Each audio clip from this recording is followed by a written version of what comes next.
I met him in 52. People don't believe in love at first sight, but I fell in love with Father Seraphim when I first saw him. He was, even before he became a Christian, he was a really noble person. That's the word. He was very quiet. And he loved nature. And we used to go for walks late at night, and at that time Claremont in California was just a little kind of country town. And we used to go to the park and lie down and look at stars. And he taught me all the constellations. And one thing I remember is one time, it was during the day, I was walking along the street, and there he was lying down on the sidewalk with his face down like this, and I said, "What are you doing?" And he said, "I'm watching ants." That's just the way he was. He was fun. He had a sense of humor. He was kind of,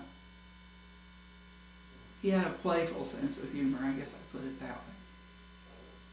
But he was very quiet. Sometimes I would go to see him, and he'd be studying and I'd be studying, and I'd go to see him and stay for hours and hours, and we'd never talk to each other. We'd listen to music a lot. Oh, I like Bach. And he did too. We would sit around at night and listen to Bach and get drunk. Well, I think he started experiencing God when he listened to Bach. I think that's what really led him to God at first, was music.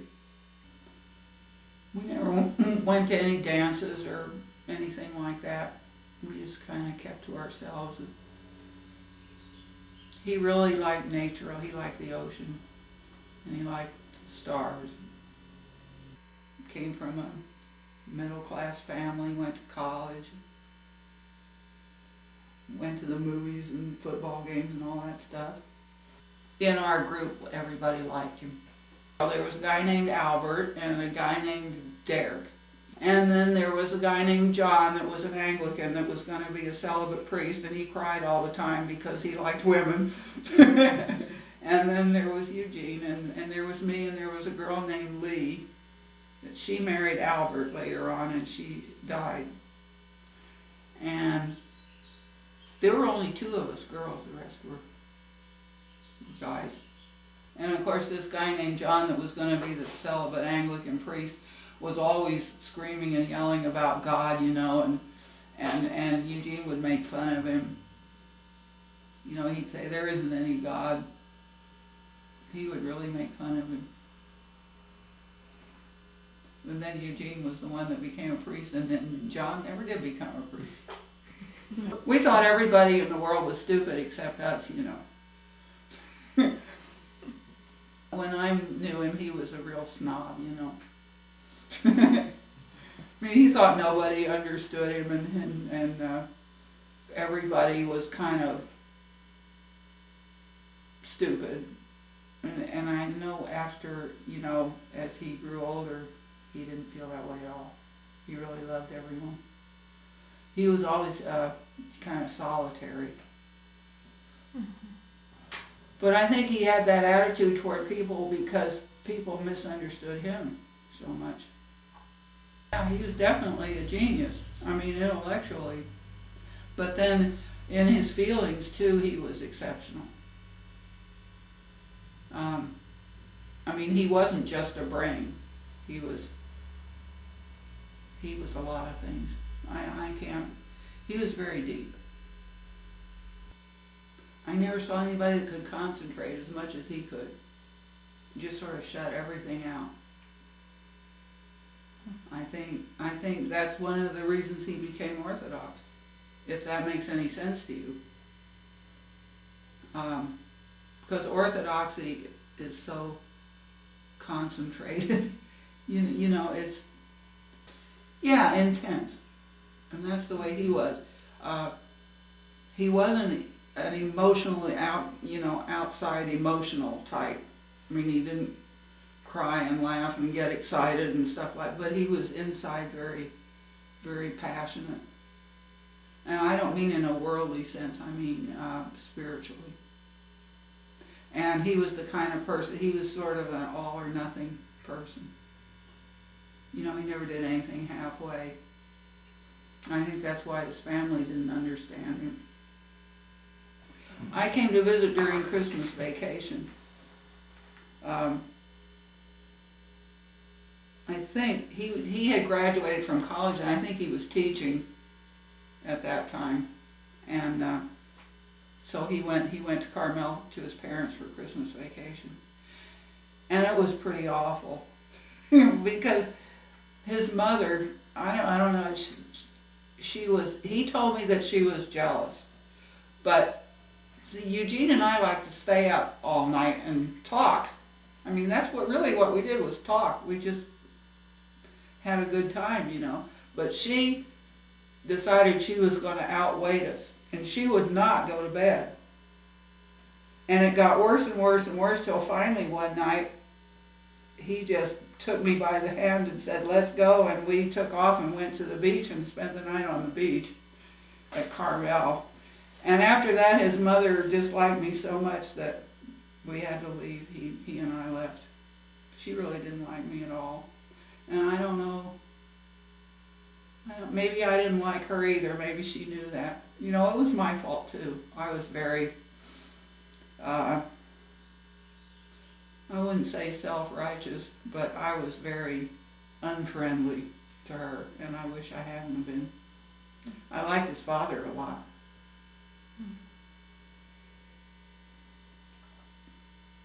And one thing that he did in Carmel was, I don't know what kind of trees they were, some kind of pine trees or something, but he went and collected sap and made incense out of it. He collected all this sap. I don't know how he made the incense, but he did. He burned it. It was nice. And he liked to collect mushrooms and, you know, all kinds of interesting things he did. He was very strong. I mean, physically strong. He didn't feel well, but he was physically strong. He had one kidney. He was born that one, yeah. And he just, I know people can live with just one kidney, but he had a whole lot of stomach trouble. He didn't care about sports. But we sure did walk for miles and miles and miles. Sometimes we'd walk all night. And we'd go to the park and we'd swing in the swings. We had a good time. He was really close to God even before he knew about God. Well, you know, in college, people are a lot different. I think when he became a Christian, he totally changed in a lot of ways. But in college, he drank a lot. And I think it was because he was so depressed. But for a while, he didn't even believe in God. I think that's why he turned to Buddhism. Because in Buddhism, there isn't any worship of God. It's just kind of a way of life. And the interesting thing was that all those books on Zen were written by a former Anglican monk. I think that's one reason that made me so angry when he got into Zen. Alan Watts, you know, he was a monk at the Holy Cross Monastery in Santa Barbara. And we had, in our church in Sierra Madre, we had tracts that he wrote, you know, about Christianity. And then all of a sudden he decided there wasn't any God or something, and he took off and became a Zen Buddhist and wrote all these stupid books. I mean, I think they're stupid books. Eugene thought they were wonderful. But he thought they were stupid too. But I think that was just part of his search for God. I'm ashamed to say that I more or less made fun of him with his Zen Buddhism thing because I thought it was really stupid. And it wasn't stupid because he was searching for something, you know. But I guess the reason I thought it was stupid was that he decided to be a Zen Buddhist, so he threw out his aspirin and his alarm clock. And then whenever he had to go to class, I had to go over to his house. He lived off campus. And I had to go over and knock on his door and tell him it was time to go to class. He was pretty desperate, actually. He was suicidal. He told me.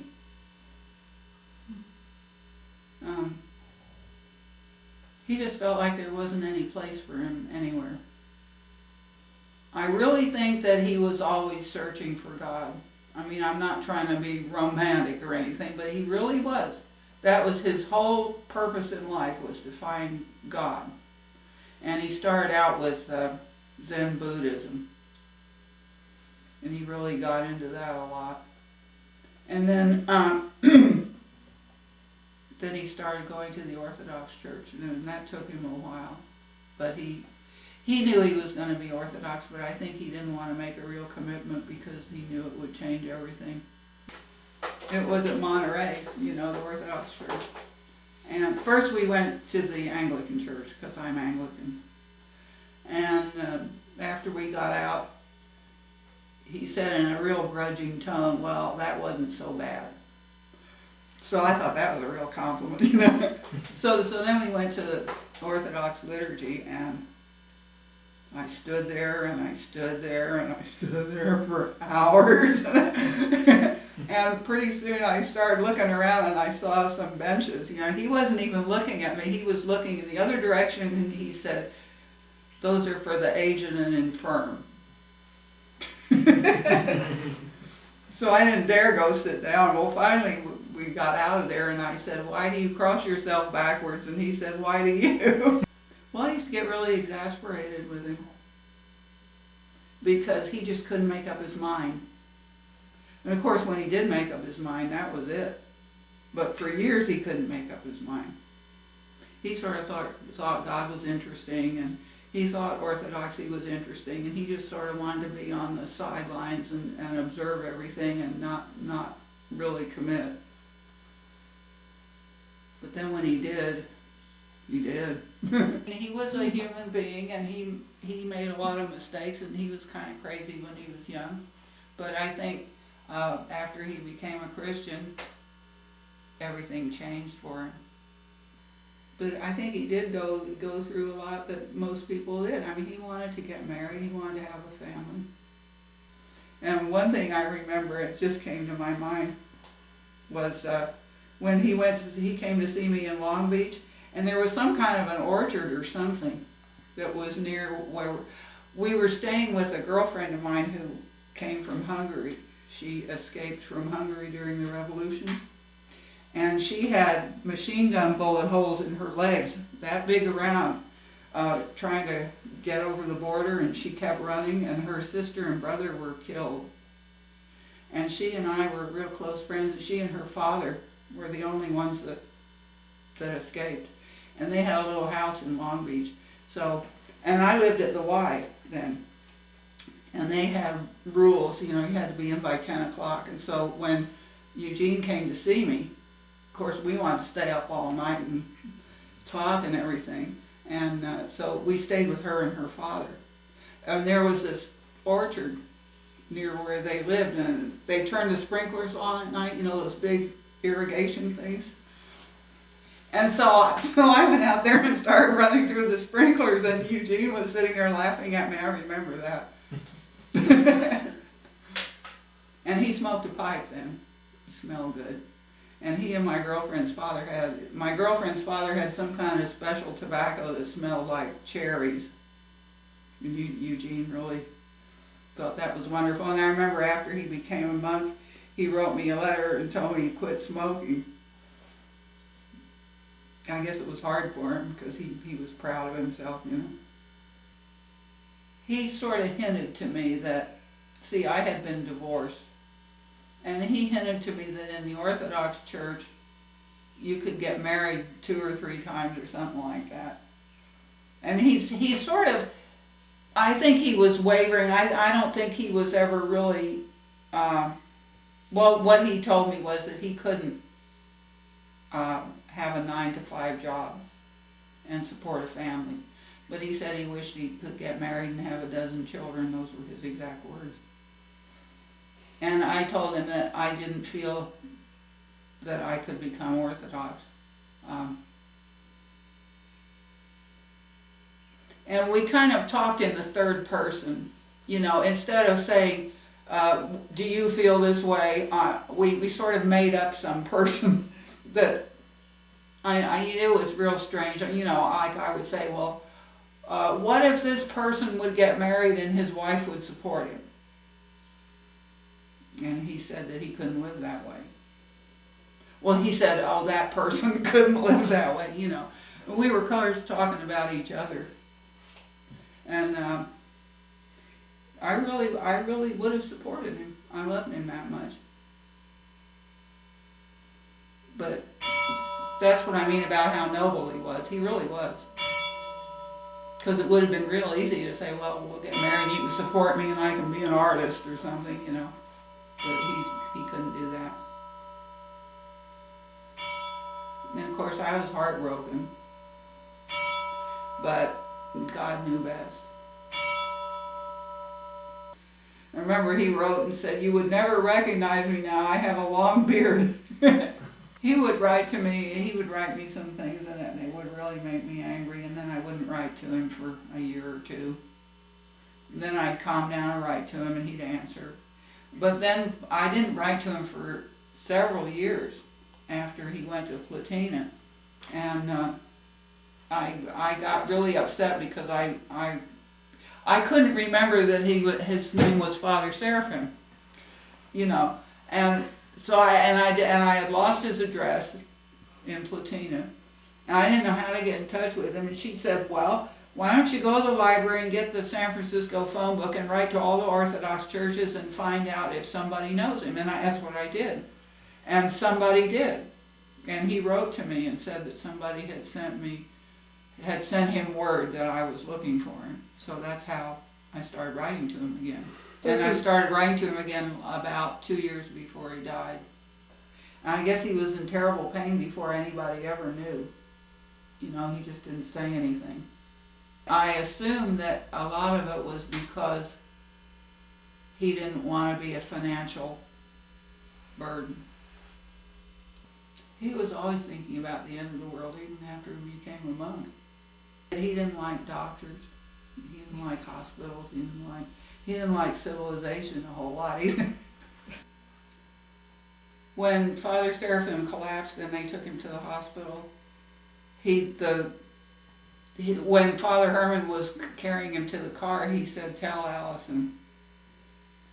And Father Herman tried to find me. He even phoned the college to, you know, find out if they had my address. Well, he couldn't find me anywhere. But the strange thing was that I knew something was wrong, and I wrote Father Seraphim a letter and asked him why he hadn't written to me, and Father Herman found the letter. And Father Herman wrote me and told me that he died. And so I read this letter that he died, and it was 2 days later I was in the hospital doing my clinicals, you know, for nursing, and I collapsed, and I started screaming. And they had to carry me out. It was bad. They had to give me a shot and then take me home, and I just started screaming.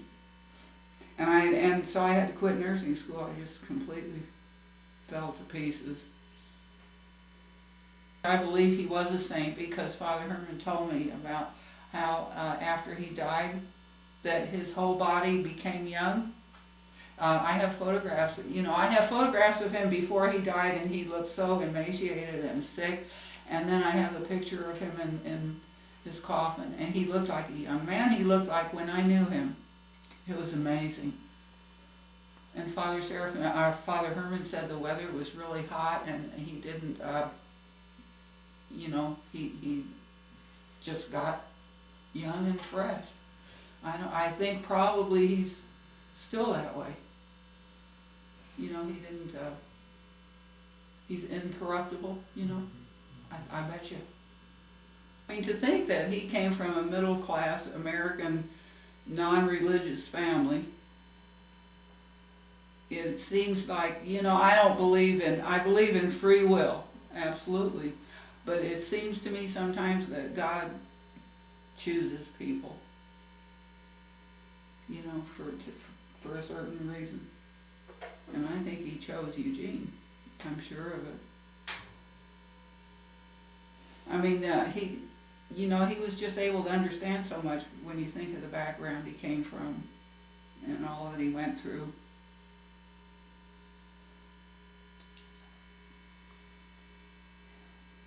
And I think that's why so many people are attracted to him.